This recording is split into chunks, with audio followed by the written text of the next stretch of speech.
channel today. Fall is in full swing, and with the cooler temperatures comes the need for comfort food.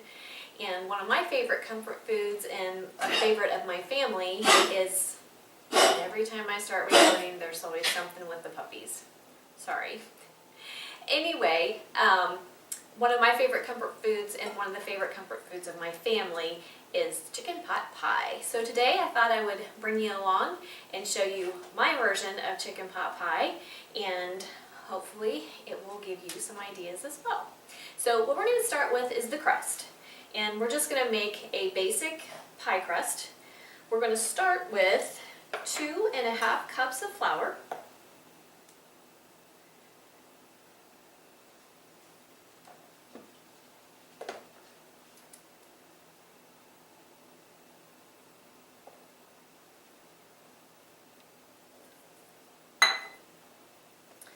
just realized that I left my butter and my shortening in the refrigerator. So I started to make my video and then I had to go run a quick errand and I got interrupted, so kind of out of sync. So we'll get things going in the right direction again here, but like I said before, we do real life here.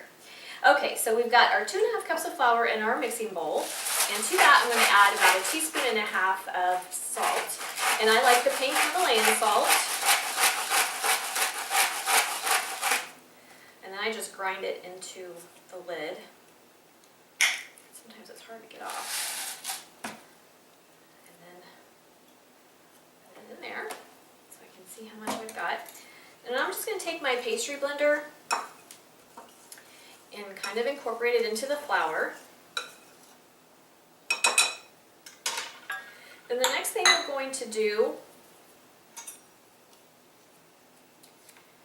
is add shortening. Now I'm going to use a combination of shortening and butter, and you want your shortening and your butter as cold as you can get them. Now I've been researching different recipes for pie crust because I just like to see if there's anything better going on out there than what I know of, and I came across one by King Arthur, and the lady that writes for them, she suggested doing this in a mixer, and I don't know, I almost did it for this video, but I've not tried it yet. So you can certainly use your mixer to make pie crust. The instructions and the photos that came along with that recipe were very impressive, and the lady that wrote it says that you can get great results using your mixer instead of doing it the traditional way, which is using a pastry blender, or some people use 2 knives, some people just use their hands. But what I found interesting was, as I was reading the recipe, is she incorporated her shortening first, and she said in her recipe that as the fat combines with the flour, it keeps it from developing the gluten, which causes your crust to be tough. So I'm going to follow her instructions there, at least for adding the shortening first. She swears that that helps give it a nice flaky crust and not tough. So we're going to do that, and I haven't tried the mixer method like I said, so maybe I'll give that a try and bring you along for that and we can give that a test. But it looked really simple and it looked really nice when she was done. So okay, so we're going to incorporate our shortening first, and that looks really good. Then we're going to add our butter, and we need, I don't know if I said, that was 1/4 cup or 4 tablespoons of shortening. And then we need 10 tablespoons of cold butter. And you're going to take your butter and cut it into smaller pieces first, and I usually quarter my stick and then cut it into little cubes.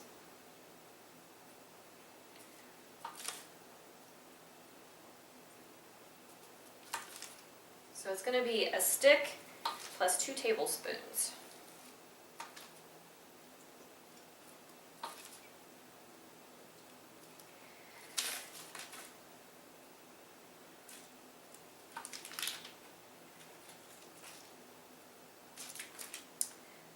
2 more tablespoons.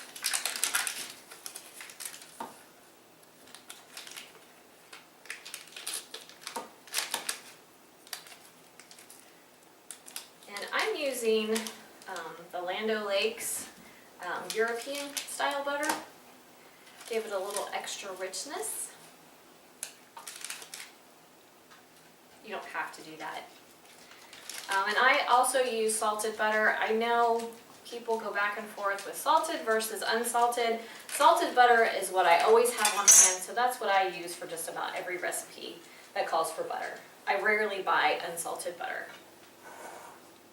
Okay, so now we're going to take our pastry cutter and we're going to incorporate that into our flour. And what we're looking for here is to have chunks of flattened butter that are uneven throughout your flour. So you don't need to be concerned about uniformity here.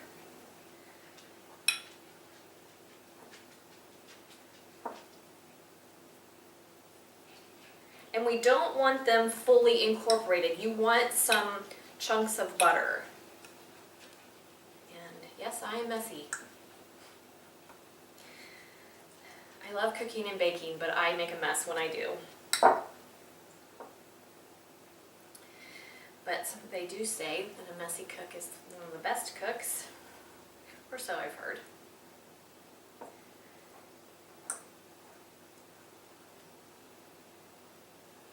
You just want to keep working it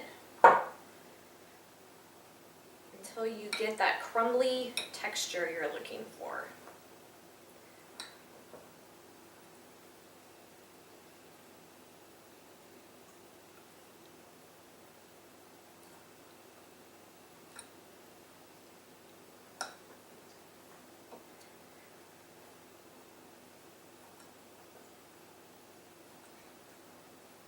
Good workout for those biceps. I didn't get a chance to work out today. I had some other things I wanted to get done, so I guess we'll count cutting in butter into flour, making a pastry blend dough, my workout for the day. I like that. You like that? Okay. All right, I think we're good here. I've got nice uneven chunks, and it looks pretty good. So, and I just realized that I did not get my water either. So hold on, I'm going to get some ice water. I'll be right back.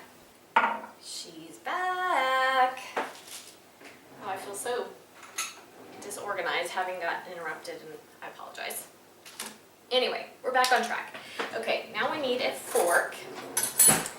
And this recipe for pie crust calls for 8 to 10 tablespoons of water. So let's start with 8.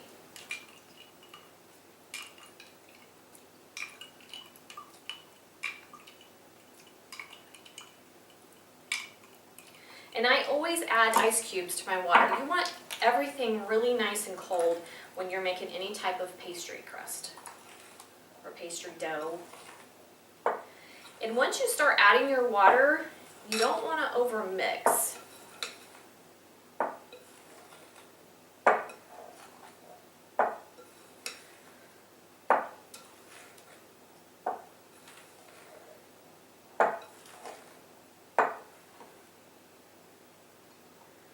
add another tablespoon or 2.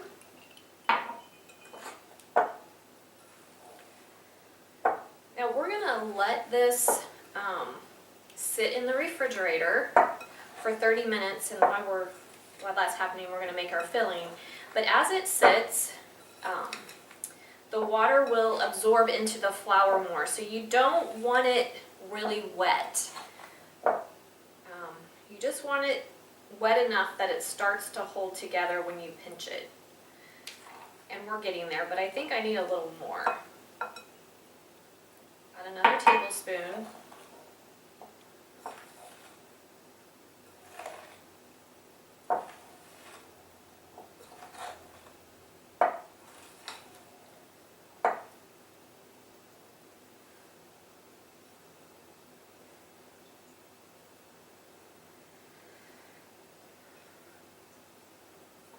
you want to be able to make a disc.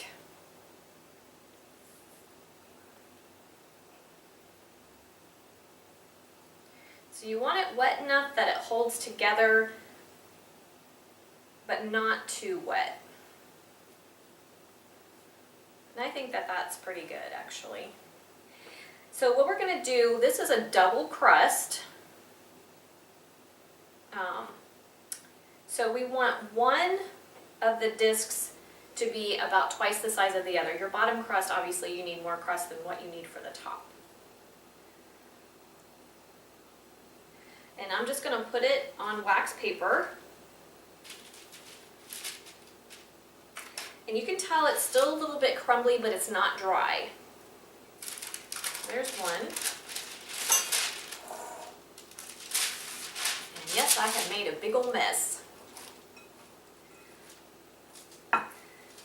Now, when I was researching the recipe, reading the recipe that I was telling you about from King Arthur, what I also found interesting was she put her pastry crust on a piece of parchment paper, or use wax paper, and then she finished hers off spraying it with, you should use a spray bottle and sprayed it with cold water to finish dampening it, which I found interesting, which I've not tried. But I thought that that was an interesting technique. Sorry for the puppies. It never fails. Okay, so we've got our discs. I'm going to wrap them in wax paper, and I'm going to put them in the refrigerator and let them get nice and cold. And I'm going to bring you back after I clean up my mess, and we'll get started on our filling. Hey guys, welcome back. Our pastry crust or pie dough is resting in the refrigerator, and you want to let it rest some and chill so it rolls out nicely, and it will also give you a flakier crust, and we love flaky crust, right? Okay, before I bring you in close, I just wanted to go over a few things about ingredients. Now, I was recently talking to my niece, God love her. She tries so hard to cook, and she's good. She comes from a family of cooks, people who like to cook, but she also works full-time, and it's a little bit challenging for her. But so when she does put forth effort and a recipe doesn't turn out, it's very frustrating for her, and I don't blame her. So she tried a recipe for chicken pot pie that she found on Pinterest and was so disappointed because it wasn't flavorful. So when you're making pot pie, because your crust doesn't have a lot of flavor to it, it's really important that your filling is flavorful. So you want to use really good ingredients. So that's part of it. And then the other part is I'm going to share with you a few of my tips and tricks to add flavor to fillings for pie crust and that kind of thing, or just in general. Good seasonings to use to make things that lack flavor more flavorful. So the first thing is when you're making a pot pie, you're going to need stock. And in this case, we're using chicken stock. Now, I make my own stock, and you should be making your own stock too. It is not hard. I do have a video on this. All I do to make my own stock is I just save my scraps from when I chop vegetables, ends of carrots and celery, onion peelings, the tops and bottoms of peppers. You don't want anything like broccoli or cabbage or anything with really strong flavors, but carrots, celery, onions, all that kind of thing. Garlic, scraps are all wonderful, and they make great stock. So as I'm chopping vegetables, I just save the parts I'm not using. I put them in a freezer bag, and I just pop them in the freezer until I have enough to make stock. So you can totally make vegetable stock just like that. But if you want like chicken stock or turkey stock, all you have to do is save the bones from like a rotisserie turkey or rotisserie chicken when you've roasted it, the carcass when you've roasted it, or rotisserie chicken that you've picked up at a grocery store. If you save the carcass and the parts you're not going to eat, same deal. Put them in a Ziploc freezer bag, pop them in the freezer until you're ready to make your stock. When you're ready to make your stock, you can even do it in the crock pot. But I usually do mine in a stock pot. Take all my scraps, put them in the stock pot, cover them with filtered water, add some salt and pepper and a bay leaf, and just let it go to town and simmer all day long. I know if you want to make bone broth, you got to simmer it around 12 hours or so. I always do mine for around 8, and I get this beautiful golden stock that's just full of flavor and full of nutrients. Anyway, my point in telling you that is it's not hard to make your own stock. You can control the sodium, and it tastes way better than anything you can buy in the grocery store. That being said, if you want to buy stock in a grocery store, make sure you're using a quality stock. And if you use broth, it's not going to have a lot of flavor to it, so you're much better off investing in quality stock as opposed to just buying broth. That's one thing. The other thing that I use in any type of poultry pot pie, turkey pot pie, or chicken pot pie, poultry seasoning is a must. Now it's a combination of sage, rosemary, thyme, I don't know if this says, I think that's pretty much it. Sage, rosemary, and thyme. And it just adds a ton of flavor to your filling. Now with that being said, if you grow your own herbs, or you can even pick up a poultry seasoning mix of fresh herbs at your grocery store, which is even better to do, or if you want to make your pot pie really special, just pick up the poultry packet of fresh herbs and give those a chop and put those in your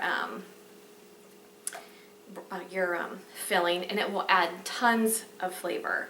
I always have the poultry seasoning on hand, so I'm going to use that today, but fresh herbs are totally wonderful. You just want to make sure that you taste as you go and try not to add too much, either the dried or the fresh. It's because it's easier to add more once you've over seasoned. You can't unseasoned very well, so be aware of how much you're adding, and then just add a little at a time and make sure you're tasting your filling. So poultry seasoning is a must for chicken or turkey pot pie. The other thing that I use that adds flavor to these types of dishes are the chicken bouillon granules. Now you can use the bouillon cubes, you just have to, if you're not going to use the whole cube, you have to break it up and whatever, but if you would use the whole cube, need that much, those also add flavor. I just like the granules because it's easier to control how much I'm using versus what I need. So if I don't need a whole bouillon cube, I'm not wasting anything. So I guess this is the powder. They also have granules, but I like this because it's easier to control the serving size that you need to season your dishes. So that's another good tip. Another great seasoning that I love to keep on hand is lemon pepper. And lemon is wonderful for vegetable dishes. It's also good for poultry dishes. You don't really taste the lemon. The lemon is kind of like salt in that it just helps you it enhances the other flavors. So this is also a great way to add flavor to the type of dish that we're making today.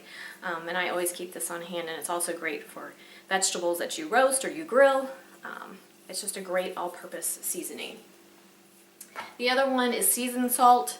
That's a good one. It's got a lot of different seasonings in it, and it helps to add a lot of flavor. But the two top ones in chicken pot pie for me is the poultry seasoning and the chicken bouillon granules or powder. Then the other thing I wanted to mention, when I make my pot pie, I always use celery, fresh celery. That is another thing that adds tons of flavor, plus it's also going to add some texture. So celery is a must in chicken pot pie. So I use fresh celery, fresh onion, and fresh garlic in mine. And then I also use peas, carrots, and potatoes. Now I just use your typical run-of-the-mill frozen peas and carrots together because that's simple for me. I always have it on hand. Now you can totally use fresh carrots. Just know that you either need to chop them small or make sure you saute them when you saute your onions and your celery and your garlic, because they're a hard vegetable, because they're a root vegetable, and if you just throw them in your filling, they'll be more al dente when you go to eat your pot pie. The other thing that I put in my pot pie are potatoes. And just because when I was a kid, when we had Swanson chicken pot pies, they always had potatoes in them, right? So just make sure if you're going to add potato that your potatoes are cut to uniform size, about the same size as your carrots and your peas. You can cut them ahead of time, just make sure you cover them in water so they don't oxidize and turn brown, which is what I've done here. And then the other thing that I add to add a little freshness here, because I'm using dried poultry seasoning, is I'm going to use some fresh flat leaf parsley. That'll add some freshness for us in the background of our pie filling. So let's get started on our filling. And hold on one second, I'll bring you in close. Okay guys, here we go, making our filling. Okay, the first thing we're going to start with is we are going to melt 4 tablespoons of butter in a nice big skillet. You know how I feel about my cast iron. And if you're not a cast iron user, you might want to think about becoming one. Wonderful cookware. It just takes a little work to take care of it. Okay, so the next thing that we're going to do is we're going to saute off our vegetables. So we're going to start by adding our celery. And I have about 3/4 of a cup of celery, or 3/4 to a cup of celery, and then 3/4 to a cup of onion. This was half of a large onion, and we're going to put that in our skillet. Get it all nice and coated in your butter. And I've got it on a medium-high heat.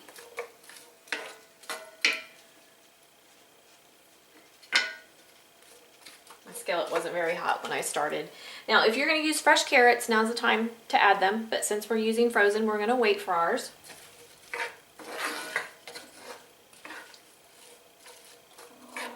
And we're going to saute the onions and the celery for about 5 to 8 minutes or so until the onions are translucent and the celery starts to be softened. Okay guys, our onions and our celery have been sauteing for about 7 minutes. The onions are starting to turn translucent and the celery is starting to soften. So what we're going to do now is I'm going to add 2 cloves of freshly chopped garlic.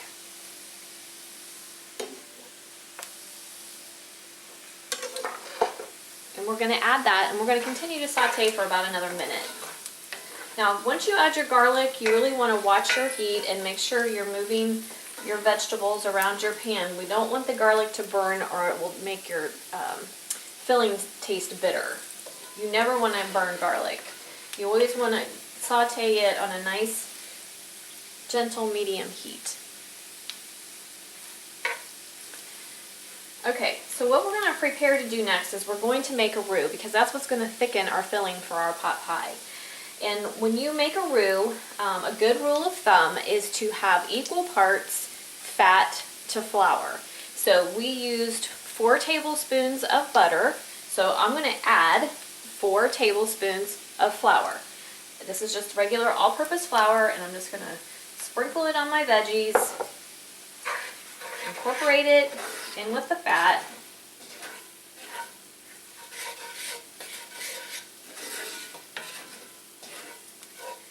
And we want to saute it for a minute or so to kind of cook out that raw flour flavor. Now your fat should absorb your flour, but it shouldn't make your pan dry. If your pan gets dry, you don't have enough fat.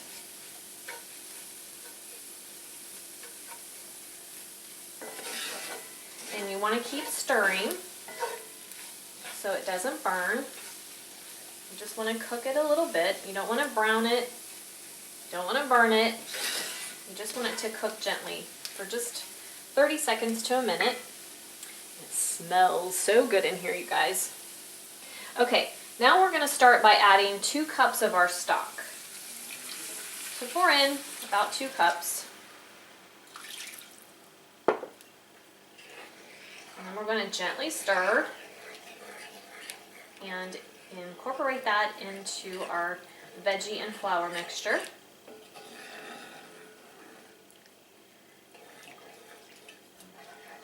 And watch it get all nice and thick.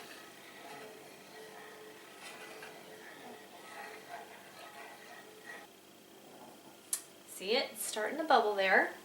And that's what we're looking for. We don't want it to boil vigorously. You just want it to come up to a nice, steady bubble.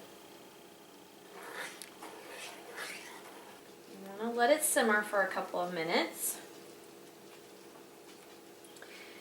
And like I said, we don't want it to simmer too hard, so just make sure it's on a nice medium-low heat. All right, I think that that's pretty good. At this point, we're gonna add some richness to our filling, and I'm gonna add about a half a cup of half and half.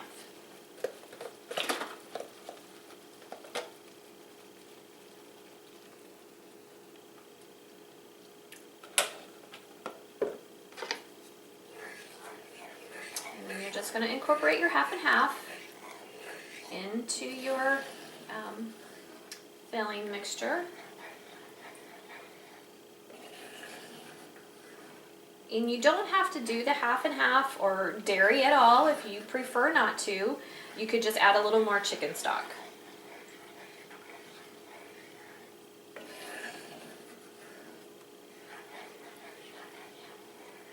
And you want to bring that back up to a bubble, a simmer, a nice steady simmer.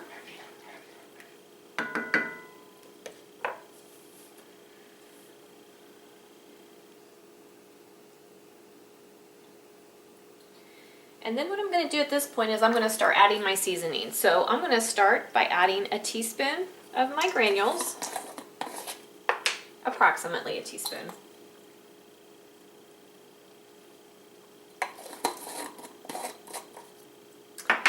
And then I'm going to add about a teaspoon of the poultry seasoning. If you don't want to use the dried poultry seasoning, you could add your fresh herbs here. We're going to do about a teaspoon of that.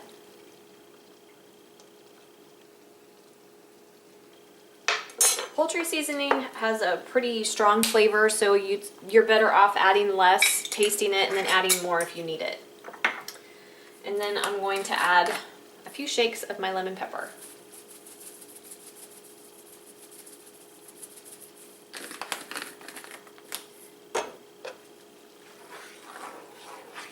See how thick and beautiful that is?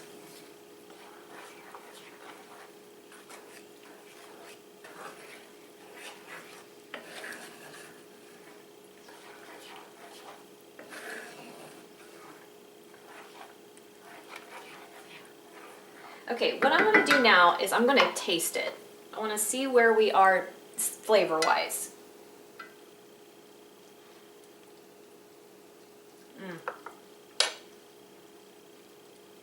Really good. Could use a little bit of salt. I'm going to get out my pink Himalayan salt.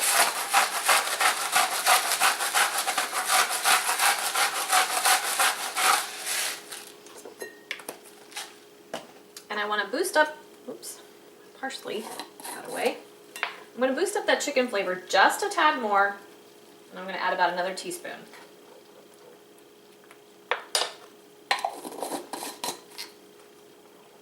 And we're going to give it another taste.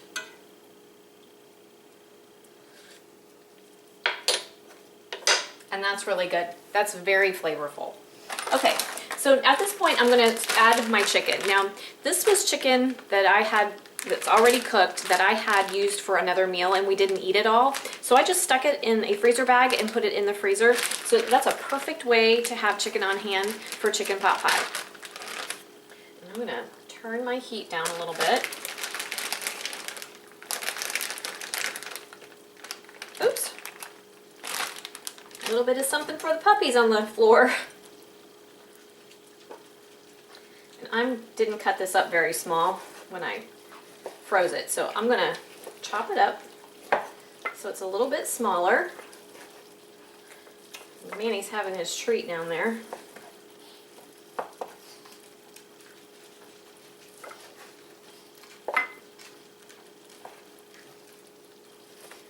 You You don't want your pieces to be too chunky.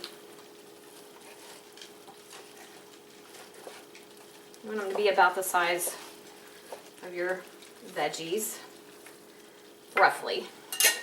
Okay, so we're going to add that in. And I'm adding about 2 cups of meat. This is all up to your discretion. And I hardly ever measure when I'm cooking. I measure more obviously when you're baking, it's really important for you to measure.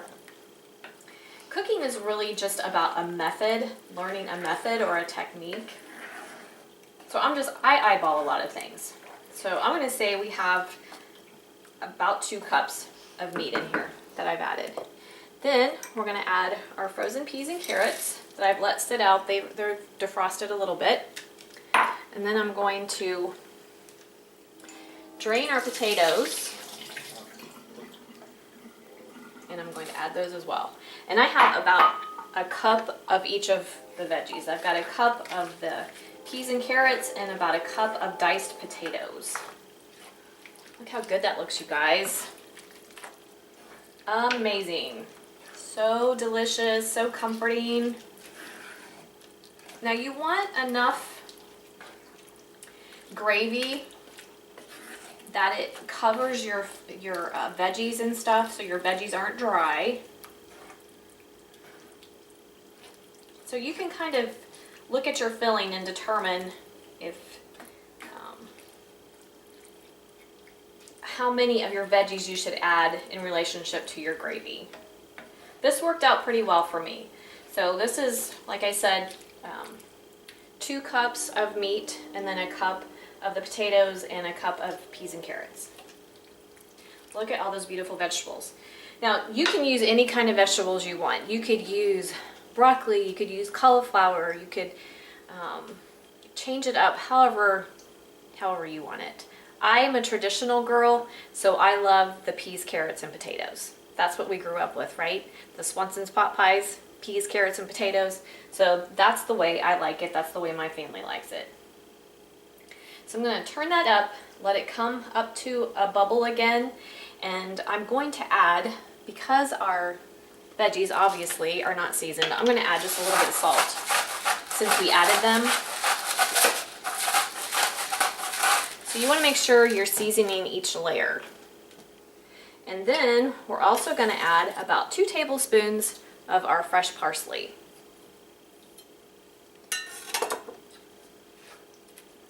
And look how beautiful. How beautiful is that? Another vegetable that you could add are mushrooms. Lots of people like mushrooms. I am not a fan, and my husband likes them, but my kids could go either way.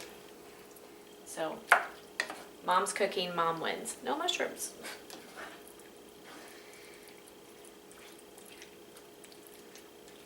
Okay, we're going to bring this back up to a slight simmer, and we're going to let it simmer for about another 5 minutes, and then we're going to get ready to roll out our pastry crust and put this all together. Okay guys, the pot pie filling simmered for about another 5 minutes, and while that was going on, I went ahead and rolled out my bottom crust and put it in my pie plate. And so now we're going to do the top crust, and I'm going to show you how I roll it out. I just generously flour on my work surface, and then we're going to put a little bit of flour on top, and then flour your rolling pin, and then gently roll it out to a nice circle. And you see those big, beautiful chunks of butter in there that are going to give us a nice, flaky, beautiful crust. Nice golden brown.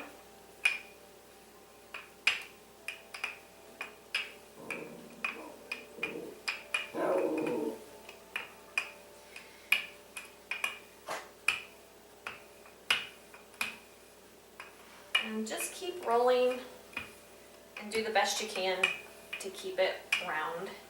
It doesn't have to be perfect.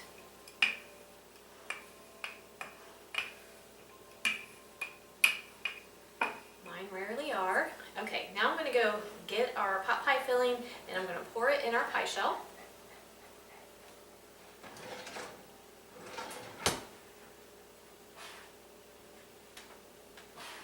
Hopefully you guys can see that okay.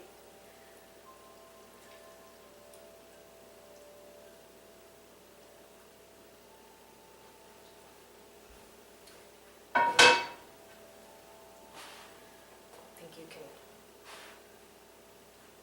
don't think you can see that very well. I'm just gonna even out the filling a little bit.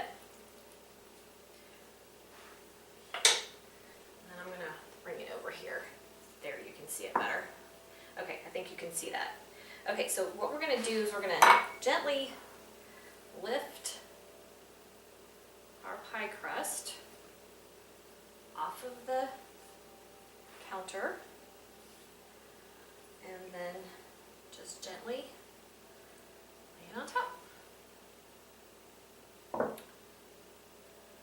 you can see that fine. Just position it pretty good. And then you want to seal the edges really well, the best you can, so it doesn't overflow when you're baking it in the oven. And my honey just came home. He didn't know I was doing a video today. So you're just going, I always try to roll it from the bottom up, so the bottom crust, the extra that you have, you're going to roll it up above your top crust. And you can make the edges pretty if you want. I just roll it up like that, and then I usually go around and crimp it a little bit so that it's pretty, but you can totally skip that step. But they say we eat with our eyes first, so if you want it to look a little more appealing to the eye, you can take the time to do a little crimping, or you can take a fork and crimp your edges with a fork. Whatever looks aesthetically pleasing to you. And then what you must do is you have to vent it. So you want to take a nice sharp knife and make little slits in the top to let the steam escape as it's baking.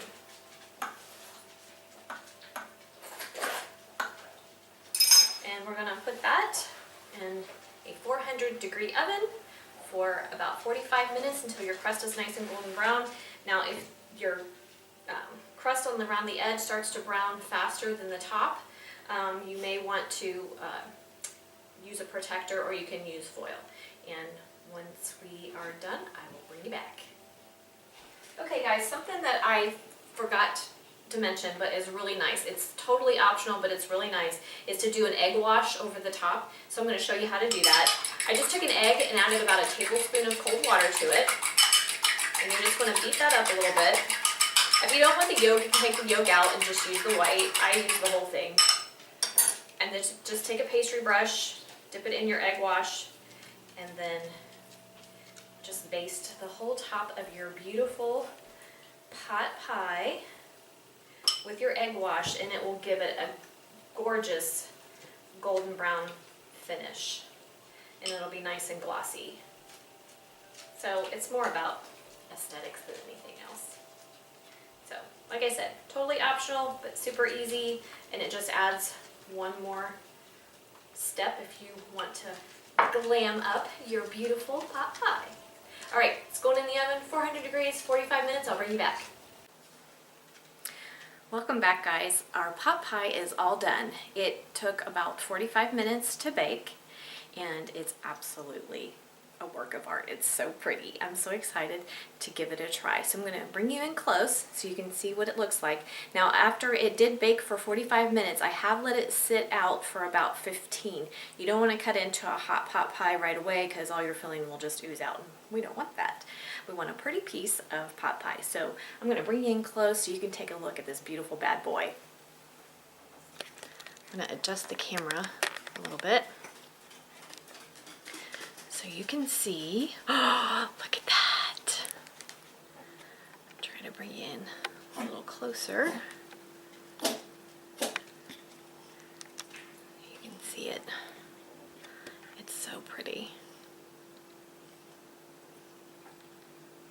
at that beautiful, beautiful crust. Nice golden brown. Looks like it's going to be really flaky. So we're going to cut into it. And it is nice and flaky, and that egg wash on top just made it so lovely. It's so pretty, and it's still really hot. It could probably sit a little bit longer because I think it's still runny. So that is important. You should let it sit a little more, but I'm going to go ahead and let you take a look at how beautiful it is.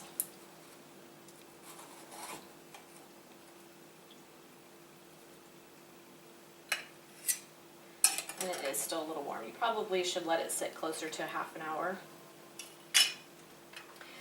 but that's okay. All right, I'm going to readjust my camera.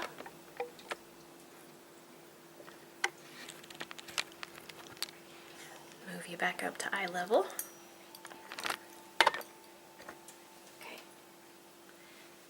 See how delicious that looks? See how nice and flaky the crust is? Still really hot. If you can see, hear that crunch. Looks delicious. And the potatoes are done. That's one thing I did want to mention, is you really need to make sure you're cutting your potatoes small enough that they're done at the same time everything else is, or you'll have al dente potatoes, and that's not so good in a really pretty pot pie. So let's give it a taste.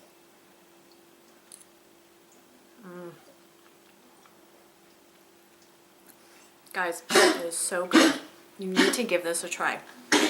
If you've never made a pot pie, I know that the steps, it might have seemed like a lot, but just take it, do one thing at a time. You can make your crust ahead of time if you want to, if you don't have time to do it all at once. But honestly, it doesn't really take that long to make the pot pie. Probably half hour. You can have it all made and then put it in the oven to bake. It's really not hard. So if you've never tried doing pot pie, I want you to give it a try. Remember what I said about the seasoning, taste as you go, and change up your seasonings. If there are seasonings that you like to use them. There are no rules really when it comes to cooking. It's all about what you like. We went to a Taste of Home tour show last night. I went with my sister and my sister-in-law and my niece, and it was so fun. And the chef that they had there, she said cooking, and she's right, she's totally right. Cooking is really a template. It's a method. It's learning a method. It's learning how to do something, but it's not carved in stone. Baking, on the other hand, you have to go by a specific recipe. You have to use certain amounts of things and certain ingredients together, or it won't turn out. So baking is more of a science. Cooking, however, is completely up to you. So you can make it yours. And I try to encourage you with all of my videos to make it yours. What I'm showing you how to do is really just a method. So use whatever spices you like. Change up your meats, change up your vegetables. You can even change up your pie crust. There are a lot of different recipes out there, a lot of different ways of doing it. Like I said, I came across the one recipe earlier this week from the King Arthur website, and she showed you how to do it with a mixer. I haven't given that a try, but I trust the King Arthur website, and most of their recipes are absolutely wonderful. So if she said it's a good method to do, I'm certainly going to give it a try. And you should too. So don't shy away of things that seem out of your skill level. And cooking is about developing your skills over time.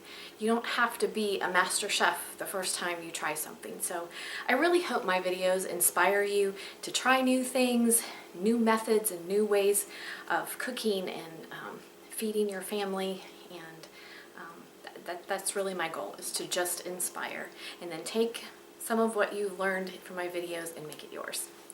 So thanks so much for coming along with me today. I hope this video was insightful and helpful to you. If it was, give me a thumbs up. And if you're not a subscriber, hit the subscribe button and subscribe to my channel. You don't want to miss out on any of the fun. Doing more tutorials using essential oils. I'm going to continue to do cooking videos and tutorials for you. I'm going to start incorporating more beauty stuff. There seems to be a demand for that, and people seem to like that, so I'm going to start adding that to my channel, and canning tutorials and all kinds of fun things. I have all kinds of ideas of things that I want to add to my channel and change it up, and I would love for you to join me. So hit the subscribe button if you're not a subscriber. Thanks for coming along with me today, and thanks for watching, and I'll see you next time. Have a great day.